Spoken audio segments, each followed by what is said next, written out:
नून league की मौजूदा क़यादत यह समझती है कि इमरान खान का पंजाब और मुल्कगीर कामयाबी का मुकाबला सिर्फ और सिर्फ नवाज शरीफ ही कर सकते हैं। इसलिए इंतखाबात से पहले मियां मोहम्मद नवाज शरीफ का वतन वापस आ जाना मुस्लिम लीग के गिरते हुए मोराल को सहारा देने में मददगार साबित होगा। मौजूदा हुकूमत की नाकामी यह है कि दुनिया भर के ममालिक के साथ साथ पाकिस्तान के इंतहाई करीबी दोस्त ममालिक जिनमें चीन, सऊदी अरब, अरब अमारात हैं, उन्होंने किसी भी किस्म की पाकिस्तान को फंडिंग, सरमायाकारी करने से मुकम्मल तौर पर इनकार कर दिया है। यह है इसहाक डार की कामयाब मुआशी पॉलिसी और वजीर खारजा की कामयाब खारजा पॉलिसी और बरकरफ्तार शहबाज शरीफ की हुकूमत की कारगुजारी है। इमरान खान जो कहते हैं अवाम उस पर मुकम्मल तौर पर एतमाद करते हैं और हुकूमत जो कहती है वो गैर मकबूल हो रहा है। और यही वजह है कि अवाम में आज इमरान खान का बयानिया मकबूल हो रहा है। इमरान खान इस वक्त अपने तमाम मुखालिफिन सियासी जमातों और उनके जिम्मेदारान की नालायकियों और उनके हमदर्दों को मुकम्मल तौर पर एक्सपोज करने में कामयाब दिखाई दे रहे हैं। इमरान खान के इस फैसले से मौजूदा हुकूमत की मुश्किलात में इजाफा हुआ है और बवसूख इतलात के मुताबिक मौजूदा हुकूमत के जाने और नए इंतखाबात के ऐलान का फैसला जल्द ही हो सकता है।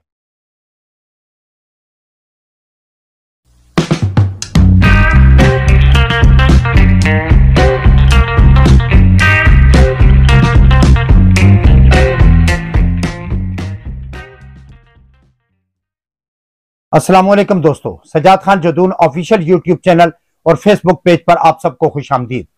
पाकिस्तान में मुस्लिम लीग नून के सियासी और हुकूमती सेटअप ने इमरान खान की मकबूलियत के सामने अपनी बेबसी और शिकस्त को तस्लीम कर लिया है।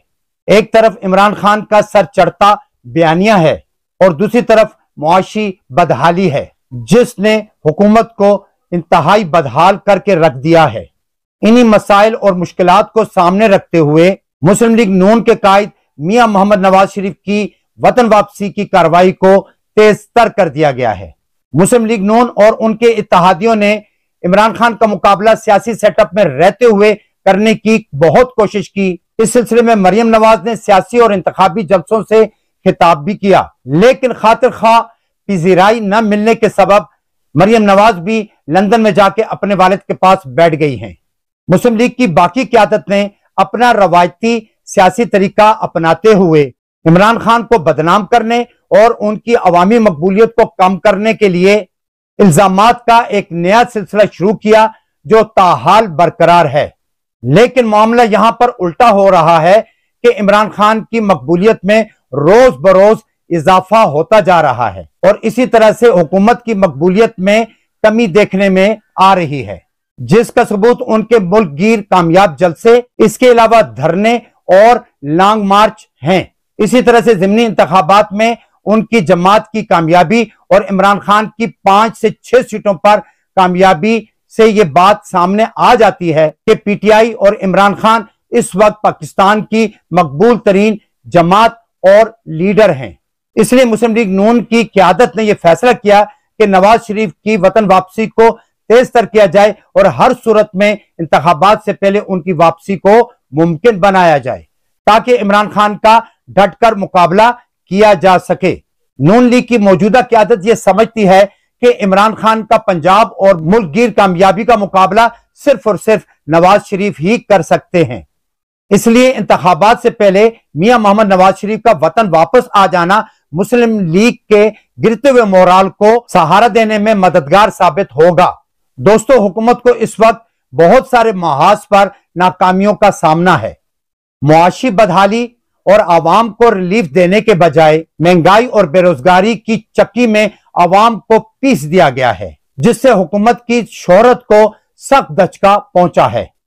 क्योंकि हुकूमत हासिल ही इस नारा पर की गई थी कि पीटीआई की हुकूमत में बेताशा महंगाई है, बेरोजगारी है और मुल्क बैरूनी कर्जों के तले दबता चला जा रहा है।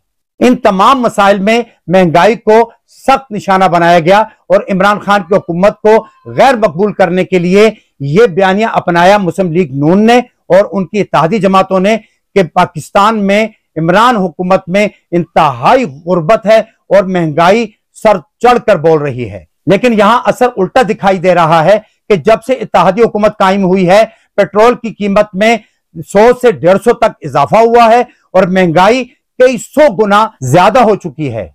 मुस्लिम लीग और उसकी इत्तेहादी जमातों का यह नारा कि इमरान खान की हुकूमत में महंगाई बहुत ज्यादा है, वो तो मुकम्मल तौर पर दफन हो चुका है, क्योंकि जितनी महंगाई पीटीआई दौरे हुकूमत में थी उससे कई 100 गुना महंगाई इस वक्त है। तो फिर अवाम का गम गुस्सा इस बात पर बढ़ रहा है कि जिस नारा को इख्तियार करके इमरान खान की जमहूरी हुकूमत को कबल अज वक्त खत्म किया गया, फिर वो काम करके क्यों ना दिखाया गया। इतने बढ़ चढ़कर दावे किए गए, लेकिन हुकूमत मुकम्मल तौर पर उन तमाम दावों में नाकाम दिखाई दे रही है। मिफ्ता इस्माइल को बदल के पुराने मुआशी गुरु को इस दावे के साथ यहां पाकिस्तान लाया गया कि वो डॉलर को 200 से कम की सतह पर लेकर आएंगे, महंगाई कम करने में कामयाब हो जाएंगे और तमाम जितने भी बैनुल-अक़वामी मालियाती इदारे हैं उनको राम करने में भी ये कामयाब हो जाएंगे, क्योंकि ये इंतहाई तजर्बाकार हैं। इस सिलसिले में इसहाक डार के तमाम पुराने जराइम और मुकदमात को खत्म कर दिया गया और उन्हें पाकिस्तान में सिर्फ इसलिए लाया गया कि वो मुल्क में मुआशी इस्तेकाम पैदा करेंगे। लेकिन क्या हुआ, महंगाई तो उसी तरह कायम है।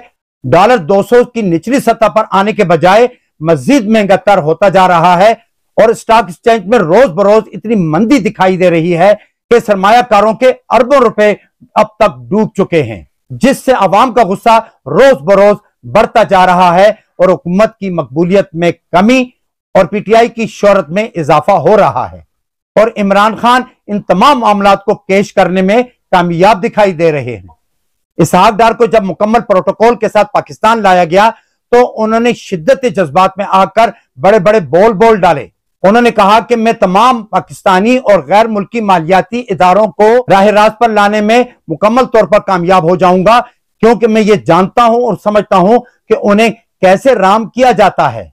लेकिन उन्हें वजारत खजाना संभाले हुए 2 से 2.5 माह गुजर चुके हैं, न वो अब तक IMF को अपना मौकफ समझाने में कामयाब हुए हैं, न किसी तरह का मुआशी पैकेज हासिल कर सके हैं और ना ही किसी किस्म की मुआशी बेहतरी पाकिस्तान में लाने में वो अब तक कामयाब हुए हैं। तीसरी जानिब हुकूमती और वजारत खारजा की नाकामी भी मुलाहिजा फरमा लीजिए। वजीर खारजा बिलावल भुट्टो अपना मनसब संभालने से लेकर अब तक आराम से नहीं बैठे। उनका एक मुल्क का दौरा खत्म नहीं हो पाता कि दूसरा शुरू हो जाता है। वो अब तक 3 बार ऑफिशियल अमेरिका का दौरा कर चुके हैं और एक उन्होंने निजी दौरा भी किया है। इसके अलावा वो 2 बार चीन का दौरा कर चुके हैं, बरतानिया गए हैं और कई दीगर ममालिक का भी वो दौरा कर चुके हैं। और आज जब मैं प्रोग्राम कर रहा हूं तो वो इस वक्त भी अमेरिका में मौजूद हैं। वजीर खारजा बिलावल भुट्टो के ये तमाम दौरे, जिन्हें वो पाकिस्तान के इस्तेहकाम और दूसरे ममालिक से अपनी दोस्ती मजबूत करने के दावे करते हैं, ये सब के सब फजूल साबित हुए हैं। मैं आगे चलकर आपको इनकी वजूहात भी बताता हूं। फिल वक्त आप ये सुन लीजिए, बिलावल भुट्टो के ये तमाम दौरे सिर्फ और सिर्फ वक्त का ज़िया, मुआशी तौर पर बदहार मुल्क पर मुआशी बोझ और जाती सताइश के अलावा वो कुछ भी साबित नहीं कर सके, जिसकी वजह यह है कि शहबाज शरीफ और वजीर खारजा बिलावल भुट्टो ने बड़े बड़े दावे किए थे कि मौसमी तगय्युरात और मुल्क को इस सिलसिले में पहुंचने वाले नुकसान पर अक़वाम मुत्तहिदा ने लॉस एंड डैमेज फंड कायम किया है और इससे पाकिस्तान को फायदा होगा और पाकिस्तान जितना भी सैलाब से मुतासर हुआ है उसकी माली मदद होगी। लेकिन इस मुआज पर भी वजीर खारजा और हुकूमत मुकम्मल तौर पर नाकाम दिखाई दे रहे हैं, क्योंकि सैलाब की तबाहकारियां 4 माह पहले हो चुकी हैं और लॉस एंड डैमेज जो अक़वाम मुत्तहिदा ने फंड कायम किया था उसको भी 2 से 2.5 माह हो गए हैं, लेकिन अब तक पाकिस्तान को एक दैला नहीं दिया गया। अब तक तमाम हुकूमती दावे हवा में मोहल्लक नजर आ रहे हैं और दीगर ममालिक ने या मुल्की सतह पर सैलाब ज़दगान के लिए टेंट, रजाइयां, मच्छरदानियां और दीगर जो साजो सामान मिला था वो भी वजीर और तमाम सियासी ओहदेदारान हड़प कर चुके हैं, चोरी करके अपने गोदामों में उन्होंने छुपा लिए हैं। और ये कोई मैं खामखा का दावा नहीं कर रहा, ये आप सोशल मीडिया पर जाकर देख सकते हैं कि इस सिलसिले में वहां बहुत सारी वीडियोस ऐसी सबूत के तौर पर पड़ी हैं कि जिनमें तमाम वुज़रा और हुकूमती ओहदेदारान की चोरियां साबित होती हैं और ये इतने जालिम हैं कि सैलाब ज़दगान तक उनकी जरूरत का सामान पहुंचने नहीं दिया गया। लेकिन वफाकी और सिंध हुकूमत के दावे देखें तो वो आसमानों को छू रहे हैं कि हमने सैलाब ज़दगान की इंतहाई मदद की है। जबकि वो सोशल मीडिया पर चीखते चिल्लाते नजर आ रहे हैं कि हमारी कोई मदद नहीं हुई। सैलाब ज़दगान की मुश्किलात में मजीद इजाफा हो रहा है कि पाकिस्तान में सर्दी बढ़ चुकी है और इस सर्दी में वो बेयारो मददगार खुले आसमानों तले नंगे पड़े हैं। उनके पास पहनने के कपड़े नहीं, जिस्म ढांपने के लिए ना उनके पास कोई गर्म कपड़े हैं, ना रातें गुजारने के लिए कोई कंबल और रजाइयां हैं। और सिंध हुकूमत और वफाकी हुकूमत रोजाना ये प्रोपेगेंडा करती है कि हम सैलाब ज़दगान की मदद कर रहे हैं और इमरान खान सिर्फ जलसे कर रहे हैं और सियासत चमका रहे हैं। हुकूमत जो आवाम की खिदमत कर रही है या सैलाब ज़दगान की मदद कर रही है, वो मदद कहां है, वो दिखने में क्यों नहीं आ रही।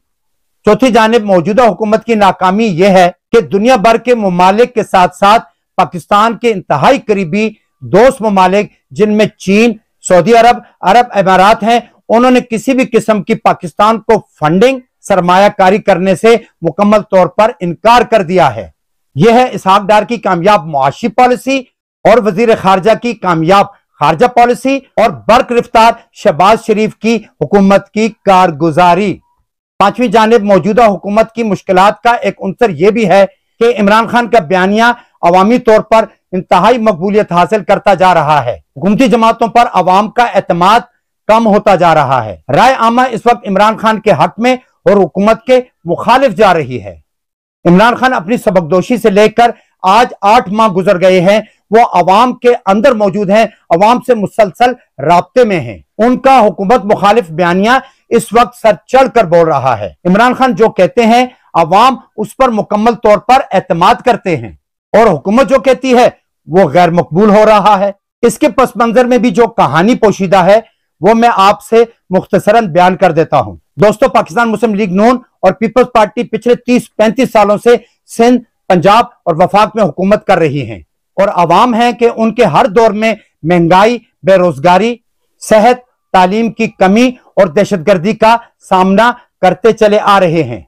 ये हर बार मुखालिफिन पर इल्जाम लगाकर खुद बरी अलजिमा हो जाते हैं और कौम के सामने ये हमेशा मौसन और गमख्वार बनने की एक्टिंग भी करते रहते हैं। लेकिन ताहाल ये अवाम को किसी किस्म का कोई भी फायदा पहुंचाने में मुकम्मल तौर पर नाकाम हैं, बल्कि कौम को सिंधी, बलोची, मुहाजिर, पश्तून, पंजाबी, कश्मीरी और हजारेवाल में तकसीम करने में ये मुकम्मल तौर पर कामयाब दिखाई देते हैं। किसी किस्म की ये मुआशी या फलाई सरगर्मी तो नहीं कर सके, लेकिन कौम को मुख्तलिफ टुकड़ों में ये बांटने में कामयाब दिखाई देते हैं। और आज ये हाल है कि अवाम इनसे सख्त नाला है और यही वजह है कि अवाम में आज इमरान खान का बयानिया मकबूल हो रहा है। इमरान खान इस वक्त अपने तमाम मुखालिफिन, सियासी जमातों और उनके जिम्मेदारान की नालायकियों और उनके हमदर्दों को मुकम्मल तौर पर एक्सपोज करने में कामयाब दिखाई दे रहे हैं और यही वजह है कि उनकी मकबूलियत अवाम में मुसलसल बढ़ रही है। अगर ये तमाम सियासी जमातें भी अपने अपने दौर में सिर्फ एक दूसरे के खिलाफ बातें न करती और अवाम की खिदमत को अपना शियार बनाती तो आज इमरान खान का बयानिया इतना मकबूल ना होता जितना है। यहां इमरान खान ने मौजूदा हुकूमत और उसमें शामिल जमातों के लिए एक और बड़ा मसला खड़ा कर दिया है और वो है पंजाब और खैबर पख्तूनख्वा की हुकूमतों को तहलील करना और कौमी असम्बली की अपनी रिश्तों के लिए भी स्पीकर के सामने पेश होकर मुश्तरका तौर पर इस्तीफा देने का फैसला। इमरान खान के इस फैसले से मौजूदा हुकूमत की मुश्किलात में इजाफा हुआ है और बावसूख इतलात के मुताबिक मौजूदा हुकूमत के जाने और नए इंतखाबात के ऐलान का फैसला जल्द ही हो सकता है। यही वजह है कि पंजाब और वफाक पर कई बार हुकूमत करने वाली मुस्लिम लीग की मौजूदा क़यादत यह समझती है कि नवाज शरीफ का अगले इंतखाबात के ऐलान से पहले पहले मुल्क में आना जरूरी है ताकि वफाक को भी काबू किया जा सके और पाकिस्तान के सबसे बड़े सूबा पंजाब को भी जो हाथ से तकरीबन निकल चुका है उसे काबू में रखा जा सके। और मुस्लिम लीग समझती है कि उनकी तमाम जितनी भी कमियां हैं और नाकामियां हैं उनको नवाज शरीफ मुकम्मल कर सकते हैं और इमरान खान का मुकाबला करना सिर्फ और सिर्फ नवाज शरीफ को ही जेब देता है और वो ही इसका मुकाबला कर सकते हैं। इसलिए जल्द अज जल्द नवाज शरीफ की वतन वापसी के लिए कानून में नुमाया तब्दीलियां की जा रही हैं। दोस्तों, अब यह तो वक्त बताएगा कि आइंदा इंतखाबात में वजीर आजम कौन बनेगा। अवाम का पुरजोर मुतालबा सिर्फ यह है कि कोई भी इस मुल्क का वजीर आजम बने तो उसकी पुष्ट पर एस्टेब्लिशमेंट के साथ साथ कोई भी इदारा न खड़ा हो। पाकिस्तान का वजीर आजम बनने का हक सिर्फ और सिर्फ उसको हासिल हो जो अवाम का मुंतखब करदा हो, जिस पर अवाम एतमाद करें, वो मुल्क का वजीर आजम बनना चाहिए, ना कि जिस पर अदारे एतमाद करें वो मुल्क का वजीर आजम होना चाहिए। और पिछले 75 सालों से यही कुछ इस मुल्क में होता आया है कि यहां पर जो एस्टेब्लिशमेंट का मकबूल नजर हुआ है, जो अदलिया का प्यारा या लाडला हुआ है, या जो इलेक्शन कमीशन का चहीता हुआ है, वो ही आगे आया है और वो ही मुल्क का वजीर आजम बना है। ये तमाम मामलात अवाम के मुकद्दस वोट की तौहीन है जो मुल्की इदारे खुद करते हैं। अब अवाम ये चाहते हैं कि किसी किस्म का कोई भी इदारा हो, चाहे उसकी कितनी भी अहमियत हो, वो सियासत में मुदाखलत ना करे, अवाम आजादाना इंतखाब में हिस्सा ले और जिस सियासी जमात को ज्यादा सीटें हासिल हों वो इस मुल्क के अंदर आजादाना हुकूमत कायम करे और उस हुकूमत के जितने भी मुआशी, सियासी, अंदरूनी और बैरूनी पॉलिसियां हैं वो आजादाना हो, ना उस पर अमेरिका का असर हो, ना उस पर एस्टेब्लिशमेंट का असर हो, ना किसी और कुव्वत का असर हो। मुल्क को सिर्फ और सिर्फ फलाही रियासत बनाना चाहिए और इसमें अवाम के लिए रफाई काम होने चाहिए। 75 सालों में पाकिस्तानी अवाम और मुल्क पिसता चला आ रहा है, यहां के कवानीन का मजाक उड़ाया जाता रहा है। अब वो वक्त गुजर चुका है, अब अवाम के अंदर शऊर बेदार हो चुका है और जो कोई भी मुल्क को मजबूत बनाने की राह में रुकावट बनेगा, अवाम उसका खुद एहतसाब करेंगे। अब किसी किस्म की कोई रुकावट बर्दाश्त नहीं की जाएगी जो अवाम और मुल्क की इज्जत के रास्ते में रुकावट बने और मुल्क मुआशी तौर पर मजबूत होने के रास्ते में हायल हो। दोस्तों, इन गुजारिशात के साथ मैं अगले प्रोग्राम में एक नए मौजू के साथ आपके सामने फिर हाजिर होऊंगा। अब इजाजत दीजिए। अल्लाह हाफिज।